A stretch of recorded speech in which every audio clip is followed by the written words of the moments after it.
Welcome to Uncle's channel. Thanks for watching today. Let's continue our journey to finish every single Game Boy Color game. Today we focus on a game called Frank Thomas's Big Hurt Baseball. Now, I know pretty much nothing about baseball. I've never played on a team. I've really never even watched a full game in its entirety. And so I am completely out of my league when it comes to baseball. And that's not to say I don't ever play any sports games. It's just simply I prefer the arcadey ones when I do play them. But the Big Hurt Baseball here is going to be the most specific, stat-based, in-depth baseball game I think I've ever heard of or ever seen. And if you really enjoy baseball and you want to get down to the nitty gritty of your team and your stats and your batting averages and all that, I feel like this is probably going to be the Game Boy game for you. But let's go ahead and dive into Frank Thomas's Big Hurt Baseball. Now, I always like to start the videos off by looking at the box art for the game first. And the box art for Frank Thomas Big Hurt Baseball has Frank Thomas right there in the smack dab of the center. However, he's half computerized here. And that's because for the other versions of this game, like the PlayStation version or the Sega Saturn version, they actually use motion capture from Frank Thomas himself to get all the movements correct. And so that's sort of the authenticity here, saying everything in this game is computerized or motion captured to give you the most realistic baseball experience possible. Now, how does that translate to the Game Boy? Not so much, because you're looking at 8-bit graphics here, but still, they're probably more realistic than the majority of baseball games out there for the Game Boy, and they are going to really be realistic when it comes to all the stats and all the standings and all the batting averages and all the stuff I mentioned earlier as well. And so I think the cover of the game here is trying to portray this is a very realistic baseball game, and I feel like they live up to that pretty well. Now, when you start the game up here, you have a pretty good title screen. You have the title of the game on top of a baseball coming at you here, and of course then you have a picture of Frank Thomas himself. And then at this point, the credits begin to roll, which is a little odd for a game to start the game off with the credits. However, all the developers pretty much, they actually put a nickname for themselves as well. So it wasn't enough for Frank Thomas to be nicknamed the Big Hurt. They wanted to themselves also have a nickname. So you have little names like 12 Gauge Tongue, Weasel, Parts and Service. And I can just imagine the developers of the game as they're creating this, they're like, hey, he's got a nickname. I want a nickname. Yeah. Parts and Service. That'll be my name. It just feels like something that developers of the game would do. I know if I was developing the game and the thought came to my mind, I would have also done the same thing. So I can't really, cast any hate on it. And from this point, you do go on to the main menu screen, and there are 6 different game modes that you can choose from. And that's a lot of different game modes. But we're going to break them down one by one here so you can see exactly what this game has to offer. The first game mode is going to be the Home Run Derby. And this basically allows you and 10 other friends, or 9 other friends, so 10 people, to basically pick a baseball player and then see how many home runs you can get right off the bat with this, no pun intended, right off the start with that particular baseball player. And then after you're done with your player, you pass it on to another friend, they play with their player, and whoever gets the most home runs in the little mini game here is going to be the winner of the Home Run Derby. And you can play it by yourself if you want to as well, but I feel like the game is meant to be transferred amongst friends to see who can, have the highest high score with that particular baseball player. And of course, as you're getting ready to play the Home Run Derby, you can move your character left, right, up, down, and of course you can choose when to swing the bat by pressing B, or you can bunt the ball by pressing A. But why would anyone want to bunt the ball when they're playing the Home Run Derby? I went through it. I got I think 6 or 8 home runs with one of the characters, and so it was a fine little game mode. But like I said, this is definitely more for multiplayer. Then we have the exhibition game mode, which is going to be one team versus another team. You get to choose your team and battle against any other team inside the Major League Baseball. And winning this match is what we're going to consider finishing the game here. So we're going to come back to that. Now, a season is if you want to play several different exhibition games back to back to back. And you can do up to a 162-day season as you're going through this. That means 162 games that you can play through and see where you rank amongst all of these other baseball teams.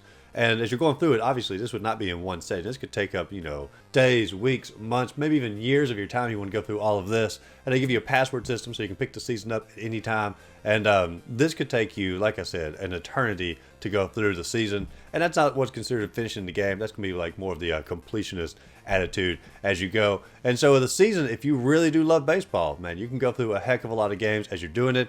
Batting practice is going to be the next mode. It's going to allow you to pretty much practice your batting skills.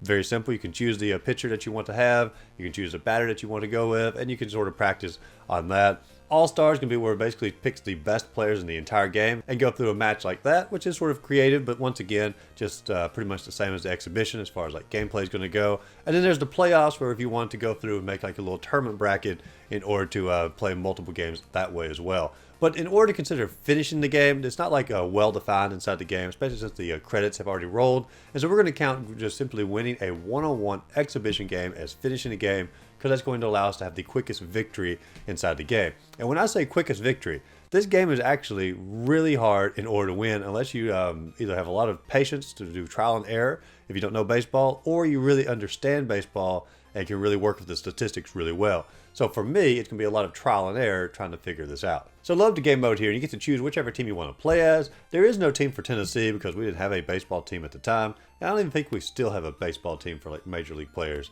I'm not sure of that. Like I said, I don't follow baseball pretty much at all. But I did choose a city that's fairly close to Tennessee, which can be Atlanta. So I assume I'm playing at the Atlanta Braves. And for the computer player, I chose New York because I knew who the New York Yankees were. And I was like, that'd be a pretty good matchup here. The Braves versus the Yankees. Pretty much two of the only baseball teams that I know of are going to play off here. Now, when you start to give up, the little national anthem plays, has, the two teams listed there. And I point out that it plays the national anthem here because there's almost no music in this entire game. You had music on the title screen, which was okay. You have the national anthem that plays here, and every now and then, like in the baseball game, when like bases are loaded, you get like sort of the dun dun dun dun dun dun dun dun dun dun dun dun. I don't know what that song is called, but that's how it goes, and you'll get that every now and then. But for like 90% of this game, there's no music, there's nothing, and it's a little bit on the silent side.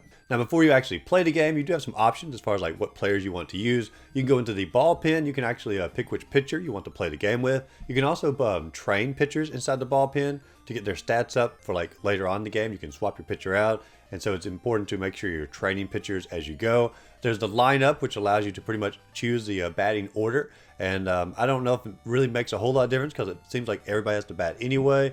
But if you want to try to start the game off of a bang, put all your best batters toward the top, and it has all their stats listed there.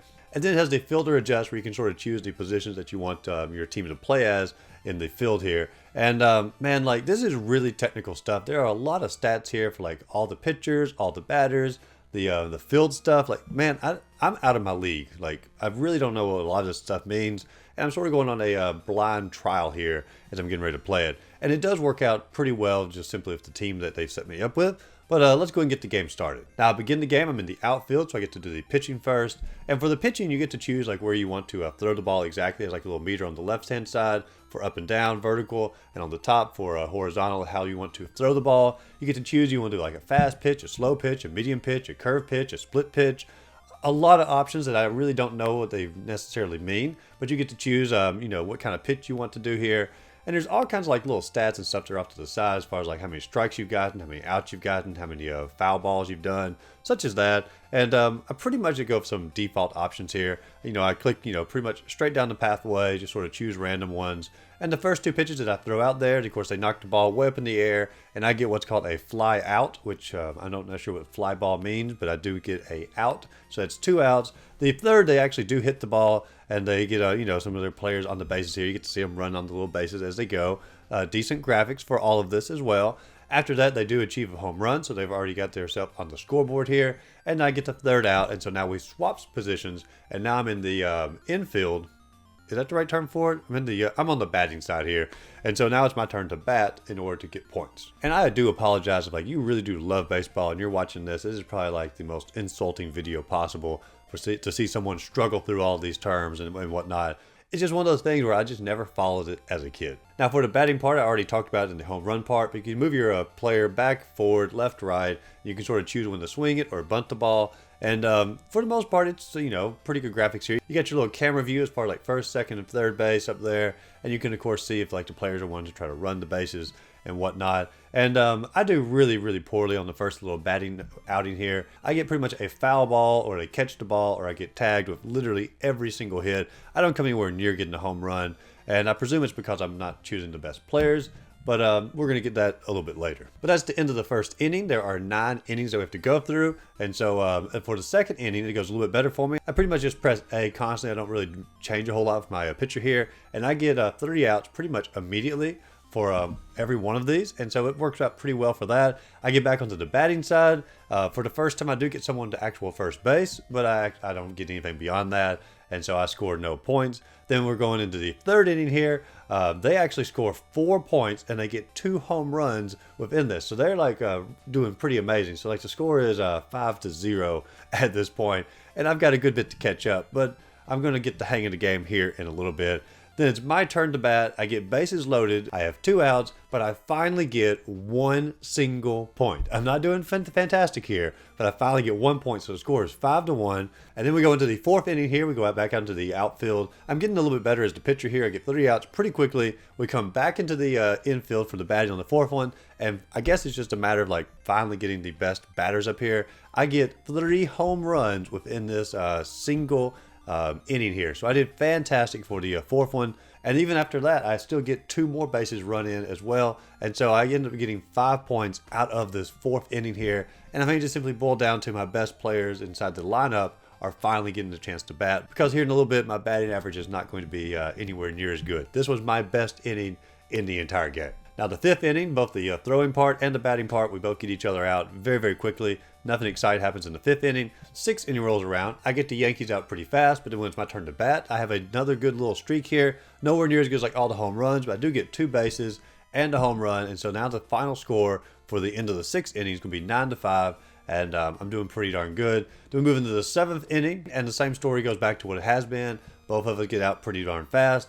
In the 8th inning, the Yankees finally score another point. I don't score anymore. And then the 9th inning rolls around. I'm in the outfield. They don't score any points. And so that means the final score of the game is going to be 9-6, and I have officially won the game. Now, as far as like winning the game here, did I really understand like everything there was to offer inside this game? Absolutely not. And I feel like if you understood all the mechanics of here, you could do a heck of a lot better inside the game. And there are different modes you can go through. I'm not going through the hard difficulty mode. There's the pro mode, there's the all-star mode. And so if you like want a real challenge here, and if you like really understand the mechanics of baseball, you can go through the all-star mode, and you can like, you know, really get into the nitty-gritty here and play a really in-depth game. Or if you want to go through the season mode and play like, you know, 130 games back to back to back, you could do that. You know, there's a ton of stuff in this game for people who love baseball, who understand the mechanics of baseball, and want to really get down to it. If you're looking for just a quick little arcadey type baseball game, this is probably not the game for you. So if you don't know anything about baseball like me, this is probably not going to be like a favorite baseball game.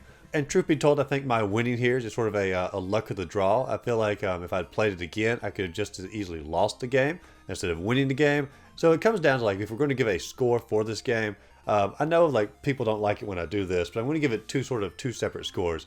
My personal enjoyment score versus a score of like how good I think this game would be for someone who loves baseball. And so for like my personal scores for like enjoyment goes, the graphics are fine. The mechanics, you know, especially when you're looking at the outfield, people run their bases, you know, running, you know, throwing the ball back and forth from the bases.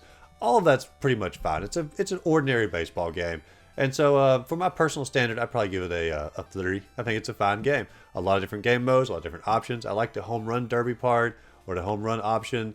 I like the idea that you can play a long season. I think it's all cool. So I'm going to give it a 3 out of 10, but just simply because it's not my kind of game. But I feel like if you loved baseball, this is like the perfect baseball game for you. And so if you're like a big baseball fan, I feel like this game could be a solid, probably a 7 for you.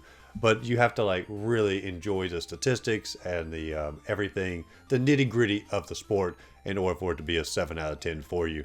And so it just depends on what kind of baseball game you would enjoy. But Frank Thomas, Big Hurt Baseball, probably not a game I'm ever going to come back to. And we're going to see how the other baseball games shape up as we continue through the Gameboy challenge here as the years to come. But is Frank Thomas, Big Hurt Baseball, one of your all-time favorite games? Let me know in the comments down below. As always, if you enjoyed the video, be sure to like and subscribe to the channel. Check my other videos listed up above, and go out there, find a great game to play. Simply have a great rest of the day.